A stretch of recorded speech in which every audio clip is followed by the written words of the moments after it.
તમને લાગે છે કે તમારા દુઃખ ક્યારેય પૂરા નહીં થાય, પણ શ્રી કૃષ્ણ કહે છે આ બધું સમયસર બદલાશે. ભગવદ્ ગીતા અધ્યાય 2 શ્લોક 14 શ્રી કૃષ્ણ કહે છે, માત્રા સ્પર્શાસ્તુ કૌંતેય શીતોષ્ણ સુખ દુઃખદાહ આગમા પાયિનો નિત્યા તામ સ્થિતિક્ષસ્વ ભારત. હે અર્જુન, સુખ અને દુઃખ આવતા જતા રહે છે, તે સ્થાયી નથી. આથી ધીરજ રાખો અને તેને સહન કરો. આથી શાંત રહો, ધીરજ રાખો, કારણ કે બધા દુઃખોનો અંત ચોક્કસ આવશે. આજે આપણે સૌથી મોટી ભૂલ શું કરીએ છીએ? અમે તરત પરિણામ જોઈએ છીએ. આજકાલ માણસે ધીરજ રાખવી ભૂલી ગયો છે. અમે કામ શરૂ કરીએ છીએ અને બસ થોડા જ દિવસોમાં વિચારીએ છીએ, હજુ સુધી કંઈ મળ્યું કેમ નથી? પણ જીવન એવું નથી ચાલતું. કુદરતનો એક નિયમ છે, જેવું બીજ વાવો છો તેવું ફળ મેળવવામાં સમય લાગે છે. આ નિયમને કોઈ બદલી શકતું નથી, ના તમે, ના હું, ના દુનિયાની કોઈ શક્તિ. વિચાર કરો એક ખેડૂતનો. ખેડૂત જમીનમાં બીજ વાવે છે. તેને ખબર હોય છે આજે વાવેલું બીજ કાલે પાક નહીં આપે. એ ધીરજ રાખે છે, દરરોજ પાણી આપે છે, જમીનની સંભાળ રાખે છે, સૂરજ, વરસાદ બધું સહન કરે છે. પણ એક વાત ધ્યાન આપવાની છે, ખેડૂત ક્યારેય બીજને ખોદીને નથી જોતો કે અંદર શું થઈ રહ્યું છે, કારણ કે તેને વિશ્વાસ હોય છે કે જમીન નીચે કંઈક થઈ રહ્યું છે.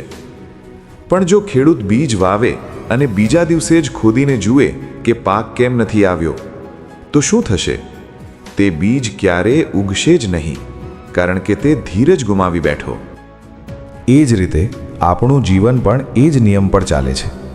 તમે મહેનત શરૂ કરો છો, તમારું કામ, તમારું ધર્મ, તમારી મહેનત, પણ થોડા જ સમયમાં તમે પરિણામ શોધવા લાગો છો. અને જ્યારે કંઈ દેખાતું નથી ત્યારે તમે શંકા કરવા લાગો છો.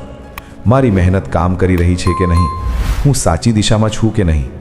અને અહીં જ મોટા ભાગના લોકો હારી જાય છે. યાદ રાખજો, બીજ જ્યારે જમીનમાં જાય છે ત્યારે તે પહેલાં તૂટે છે, અને એ તૂટ્યા પછી જ તેમાંથી એક નવું જીવન શરૂ થાય છે. એ જ રીતે તમારી મહેનત પણ તરત દેખાતી નથી, પણ અંદર અંદર તે કંઈક બનાવી રહી હોય છે. તમે ભલે બહારથી કંઈ ન જુઓ, પણ અંદર વિકાસ ચાલી રહ્યો છે. ધીરજ રાખવી સરળ નથી, પણ એ જ સૌથી મોટી શક્તિ છે.